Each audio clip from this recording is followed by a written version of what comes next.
So third question is that find the electric field at a point P on the perpendicular bisector of a uniformly charged rod. The length of the rod is capital L, the charge on it is Q, and the distance of P from the center of the rod is A. So that means we have a uniformly charged rod of length L. It has charge Q uniformly spread over it, and the length of the rod is L. And we need to find the electric field due to this rod at a point P, which is on the perpendicular bisector of this rod, okay, and A distance away. So what we will do, we will consider a small elemental length of the rod of, we can choose this elemental length anywhere on the rod. So I am choosing a distance x away from the center of the rod of length dx. So its thickness is dx. So what would be the charge on this segment?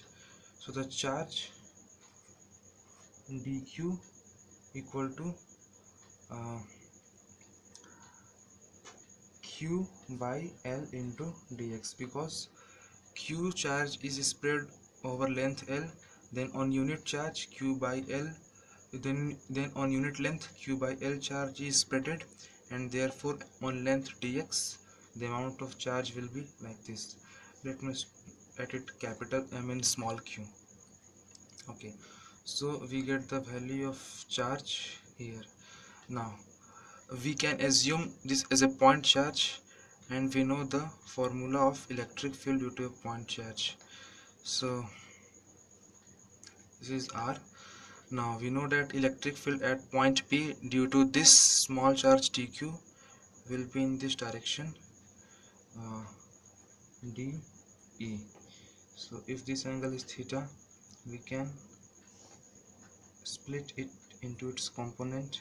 So that means this angle will also be theta, so it would be dE cos theta, and this would be dE sin theta.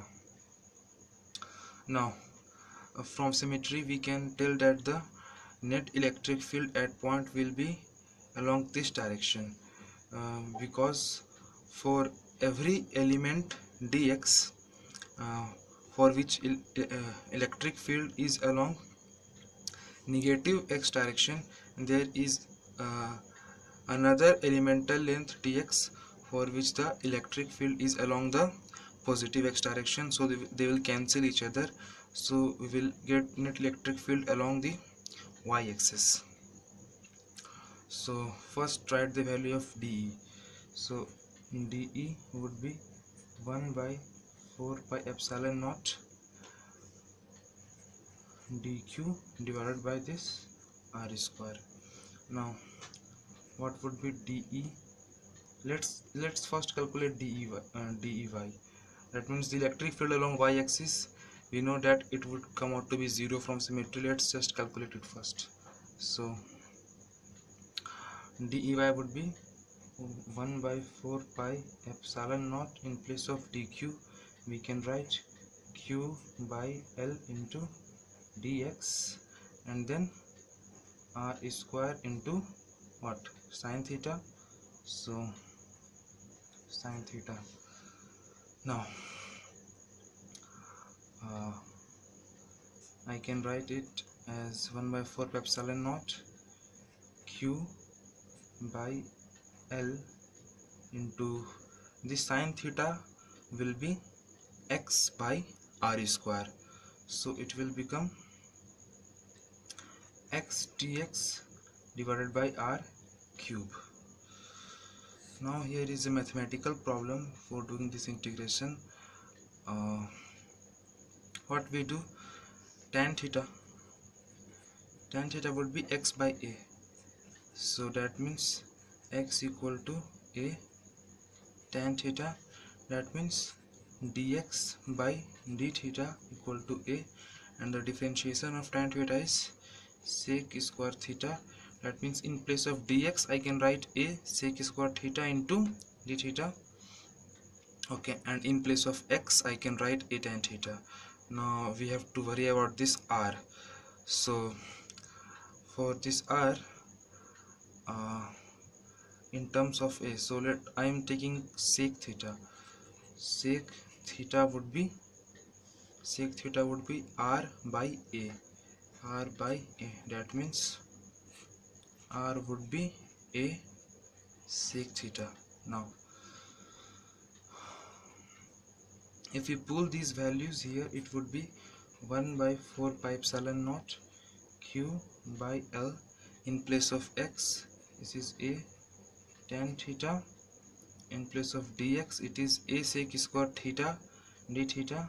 So problem a sec square theta into d theta divided by r cube, which will be a cube sec cube theta. Now there are two a's in the numerator and 3 in denominator, so 2 a's will cancel 2a, and sec square theta will cancel this sec square theta. So what I'm left with is 4 pi epsilon naught q by l. Now this tan I can write sine by cos, and in the denominator we have a sec, so cos into sec is 1. That means simply sine theta into d theta and an a here, a. Now we can calculate the total electric field along y direction, which would be the integral of this dEy.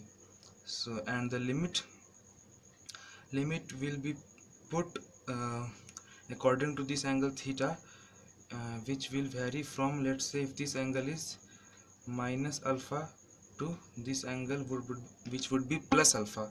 So minus alpha to plus alpha. So all the constant will be outside. That means q by 4 pi epsilon naught a into l integral of sine theta d theta minus alpha to alpha. So it would be q by 4 pi epsilon naught a into l. And what is the integration of sine theta? It is minus cos theta, and then minus alpha to plus alpha. So q by 4 pi epsilon naught a into l. Okay, so I'm putting the limits, so it would be minus cos alpha minus of minus cos minus alpha. So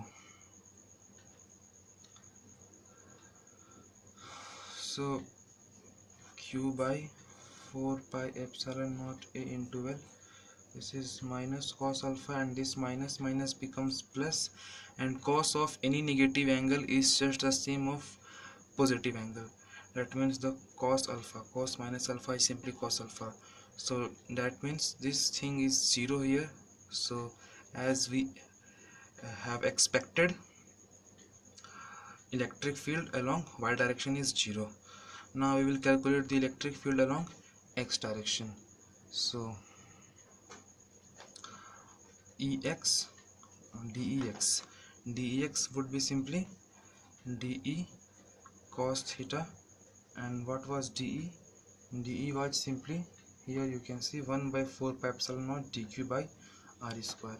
So 1 by 4 pi epsilon naught dq by r square, and cos theta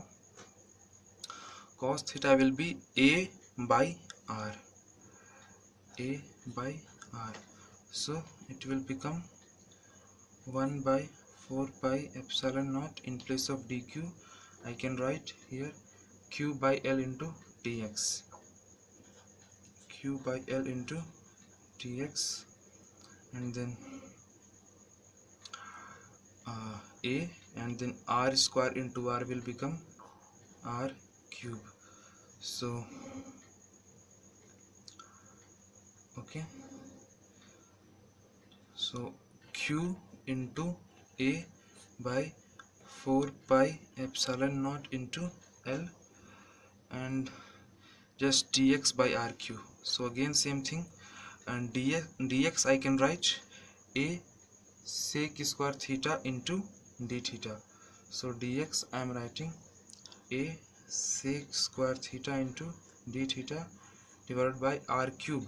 So r was a sec theta, so this r I can write as a cube sec cube theta. So again there are two a's in numerator, one here and one here, so these two a's cancel this 2a, and sec square theta cancels sec square theta. So it is simply q by 4 pi epsilon naught L into a, and 1 by sec is cos theta d theta. So net electric field along x direction would be integral of this dEx, again from minus alpha to plus alpha. So the constant will be outside, q by 4 pi epsilon naught L into a integration of cos theta d theta minus alpha to alpha. So what is the integration of cos theta? It is minus sin theta. So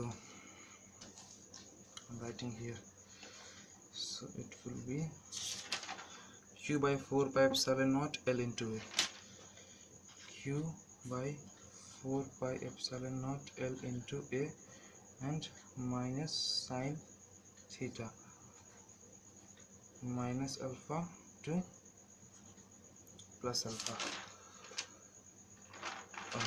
Yeah, so it would be q by 4 pi epsilon naught L into a, and minus sin alpha minus of minus sin minus alpha. So this will become plus alpha, so it is coming out to be minus 2 sin alpha. Where I am going wrong? Where I am going wrong? Oh, sorry, I am going wrong here. The integration of cos theta, is not minus sin theta. My mistake. Sorry for that. It is simply sin theta. Okay, so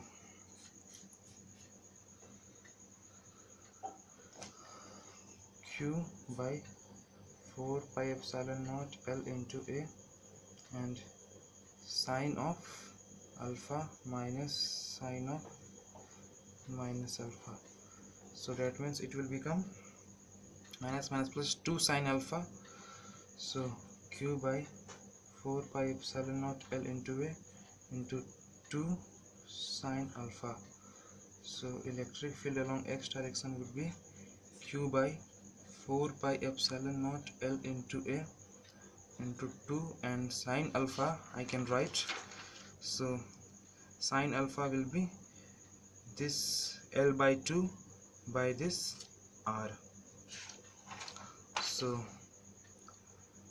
L by 2, this is L by 2, and R, which I can write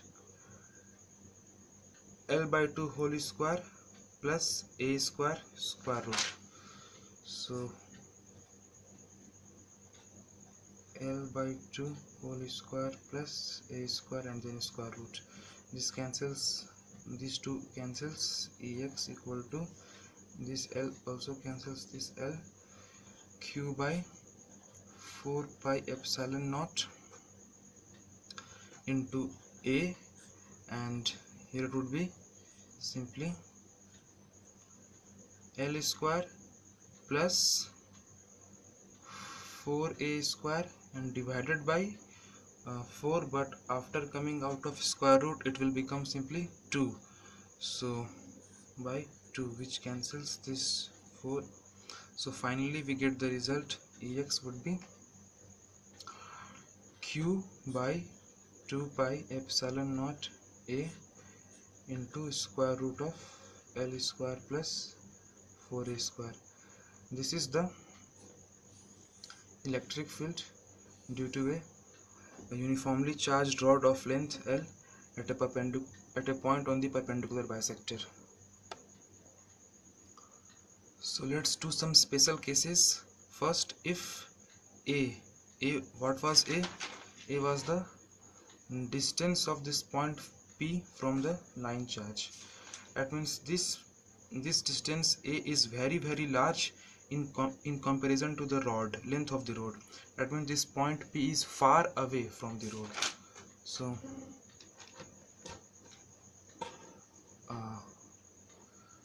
that is point P is far away from rod. So if A is very greater than L, L square can be neglected as compared to this 4A square. So we can simply ignore this L square. So it will be simply square root of 4A square, which will be simply 2 times A, 2A. So then electric field will be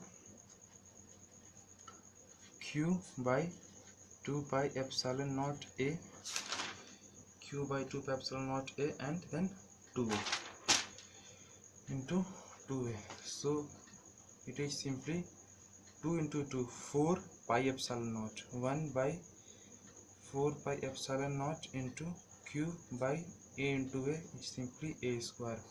So if you remember, this is the formula of electric field due to a point charge. That means for an observer which is far away from the rod, this rod will act like a point charge. That's why the formula is also coming like that of a point charge. Now case 2.